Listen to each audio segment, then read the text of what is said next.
สวัสดีค่ะพ่อแม่พี่น้องสวัสดีFCทุกท่านเนาะค่ะกลับมาพบมาพอกับเจตาพารวยคือเก่าค่ะ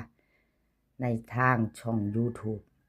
คลิปนี้เจตาก็จะว่างแนวทางของลาวพัฒนาค่ะลาวพัฒนาจะเป็นของวันที่13เป็นมื้อนี้เนาะค่ะเห็นอยู่นี่ของตาบรรทัดค่ะประวัติเพิ่นตาบรรทัดกับขอโทษขออภัย FC ทุกท่านเนาะค่ะที่ตาบรรทัดเพิ่นหลุดไปเนาะหลุดติดต่อกันหลายงวดแล้วเด้อค่ะตาบรรทัดขออภัยหลายๆ469ค่ะวันที่11ที่ผ่านมา469 3ตัวบน64ล่างค่ะเพิ่นก็หลุดไปหลุด2งวดติดค่ะเอามาซ้อมเบิ่งมื้อนี้พี่น้องมาลุ้นกันใหม่มื้อนี้ของตาบรรทัดจะออกมาในแบบใดเนาะ2ตัว3ตัวหรือเปล่าอะไรก็เกิดขึ้นได้เนาะค่ะแนวทางเนาะค่ะพี่น้องขอโทษขออภัยแทนเพิ่นหลายๆหลุดติดต่อกันหลายงวดค่ะหลุดก็คือหลุดเนาะชัดเจนเลขทุกตัวเอามาวางเพื่อเป็นแนวทางโปรดใช้วิจารณญาณในการรับชมค่ะเป็นเพียงแนวทางรับชมรับฟังเนาะพี่น้องขอโทษขออภัยหลุดไปเลขบ่เข้าบ่เดินเอามาไปต่อค่ะมือนี้วิ่งลูดตาบรรทัดให้มากค่ะ5กับ1 2ตัว4หาง51 52 13 12เบิ้ลค่ะ55 11 3ตัวค่ะ3หาง513 152 112วิ่งลูดค่ะ5กับ1ล่อง1เด่น5เนาะค่ะเด่น5ตัวเดียววงกลมให้ตัวเดียวเด้อค่ะ2ตัวค่ะเพิ่นเน้น52กับ12 3ตัวเน้นหางเดียวค่ะตาบรรทัดเน้น152ค่ะอภัยจะตามตาบรรทัดมือแรงก็แคปหน้าจอไว้ค่ะพี่น้องไผจะตามเพิ่นโตเนาะลองเบิ่งใหม่เนาะพี่น้องพิจารณาซ่อมเบิ่งใหม่หลุดแล้วก็หลุดเลยเนาะหลุดหลายงวดอยู่ค่ะขอโทษขออภัย FC ตาบรรทัดเนาะค่ะขออภัยหลายๆขออภัยแทนเพิ่นหลุดแล้วหลุดเลยมาลองใหม่พิจารณาใหม่มือแรงค่ะมือแรง2 ทุ่มครึ่งกับตาบรรทัดเนาะอะไรก็ไม่แน่นอนคือว่าล่ะค่ะแนวทางอะไรก็เกิดขึ้นได้ FC เคยตามตาบรรทัดเพิ่นก็หนีไปเงียบแล้วเนาะพี่น้อง อันบ่เข้าก็ตามบ่ไหวละเจตาว่าติแม่นอยู่ค่ะแม่นอยู่เนาะ FC เอาที่เฮาชอบเฮามักเอาที่เลขเข้าเลขบ่เข้าแล้วเนาะพี่น้องแนวทางเนาะไปต่อค่ะไปต่อกราบขอบคุญขอบคุณตาบรรทัดหลายๆค่ะที่ให้แนวทางมาวางทางช่องเนาะกราบขอบพระคุณเป็นอย่างสูงเด้อตาบรรทัดเอาคุณยายใจดีค่ะคุณยายใจดีแนวทางของเพิ่นวันที่11ค่ะคุณยายใจดีลาวออก469ค่ะ3ตัวบน64ล่างวิ่งลูดของคุณยายลูด2ตัวไม่เดินเนาะค่ะบ่มาไม่เข้าลูดไปค่ะเบิ่งอีกงวดหนึ่งเจตาให้เบิ่งประวัติ2งวดเด้อค่ะหลายๆเซียนก็ให้เบิ่งคือกันค่ะอย่างหลายก็บ่เกิน3งวดคันมีติดต่อกัน 3-4 งวดเนาะพี่น้อง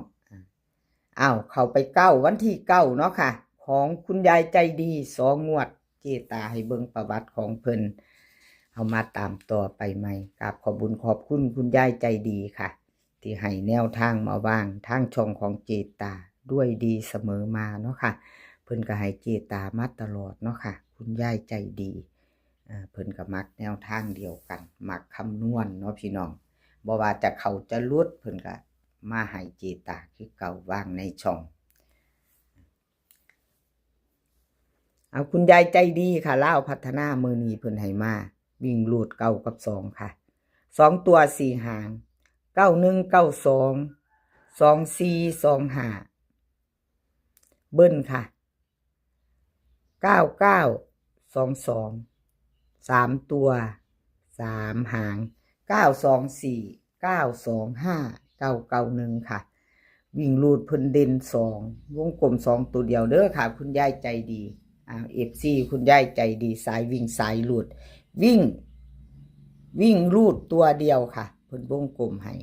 2 หางค่ะ2 ตัว9224เน้น2 หางเนาะค่ะเน้น2 หาง92กับ24คุณยายใจดีค่ะ3 ตัวนี้เพิ่นให้หางเดียวค่ะเพิ่นเน้นหางเดียว924เด้อค่ะหางเดียวคุณยายใจดีเอาไผจะตามต่อกับเพิ่นก็เตรียมแคปหน้าจอไว้ค่ะพี่น้องแคปไว้ไปรุ่นมือแรงเนาะไปรุ่นเบิ่งใหม่มือใหม่แล้วเด้ค่ะพี่น้องมือใหม่เฮาก็เอาแนวทางใหม่เนาะมันก็บ่มีแนวแน่นอนเนาะค่ะเป็นเพียงแนวทางเนาะไม่แน่นอนอาจจะเข้าจะดังจะปังก็ได้เนาะค่ะอะไรก็เกิดขึ้นได้เนาะแคปหน้าจอไว้เป็นรุ่น FC ใหม่ค่ะถ้าเพึ่งผ่านเขามาเห็นเนาะค่ะอาจจะเป็นครั้งแรกเนาะมาเห็นคลิปนี้เนาะค่ะแนวทางของลาวพัฒนาเป็นวันที่13เนาะค่ะในช่องของเจตาพารวยถ้าเขามาเห็นแล้วก็ถ้าชอบแนวทางเดียวกันก็กดติดตามไว้ค่ะกดติดตามไว้แล้วก็ฝากกดไลค์กดแชร์เนาะค่ะฝากไว้คอมเมนต์เขามาได้ค่ะแล้วก็อย่าลืมกดกระดิ่งแจ้งเตือนค่ะ FC ทุกท่านเนาะกดกระดิ่งแจ้งเตือนจะได้บ่พลาดคลิปใหม่ๆของเจตาพารวยเวลาเจตาลงไปเนาะค่ะพี่น้องลงไปก็จะได้เห็นลงปุ๊บเห็นปั๊บเนาะค่ะจะได้บ่ได้หายากถ้าติดตามถ้าชอบเนาะค่ะถ้าชอบเนาะชอบก็จัดขัดก็ผ่านไปคือว่านั่นแหละชอบก็จัดขัดก็ผ่านมาไปต่อค่ะเป็นของใครเป็นของเจอุ๋ยค่ะของเจอุ๋ยเพิ่นกะ2 ตัวมา1 ตัวอยู่ค่ะ2 ตัวมาตัวหนึ่งเจตาลืมเขียนตัวนี่469ของเพิ่นเขาเนาะ469ล่าง64ค่ะบ่ได้เขียนลาวบ่ได้เขียนให้เพิ่นเบิ่งเพิ่นเข้าไป4เนาะค่ะพี่น้องเข้าไป4อยู่สายวิ่งสายหลุด2 ตัวมา1 ตัวค่ะ2 งวดเจตาให้เบิ่งประวัติขอโทษขออภัยที่บ่ได้เขียนอันลาวออกเนาะพี่น้องผ่านไปขออภัยหลายๆเจ๊อุ๋ยค่ะแนวทางใหม่ของเพิ่นมื้อนี้วันที่13เฮามาลุ้นกันต่อใครจะต่อกับเจ๊อุ๋ยก็เตรียมแคปหน้าจอไว้เนาะค่ะเตรียมแคปหน้าจอเอาไว้ลุ้นมื้อแลง 20:30 ค่ะเจ๊อุ๋ยค่ะลาวพัฒนาเพิ่นให้มา2 ตัววิ่งลูด8กับ5ค่ะ8กับ5 2 ตัว4 หางค่ะ8 5 8 4 5 3 5 2เบิ้ลเพิ่น88กับ55ค่ะ88กับ55เนาะ3 ตัวค่ะ3 ตัวเพิ่น3 หาง852 584 858วิ่งลูดเด้อค่ะเจอุ๋ยเพิ่นให้วิ่งลูดเพิ่นเด่นทอกันเด้อค่ะพี่น้องเด่นเท่ากันค่ะวิ่งลูดเพิ่นเด่น8กับ5วงกลมให้ทอกันค่ะจับตามองสายวิ่งสายลูดผู้เพิ่นชอบวิ่งชอบลูดเนาะพี่น้องของเจอุ๋ยเพิ่นยังบ่ทันลูดเด้อค่ะวันที่11ก็มาอยู่ค่ะของเพิ่นมาอยู่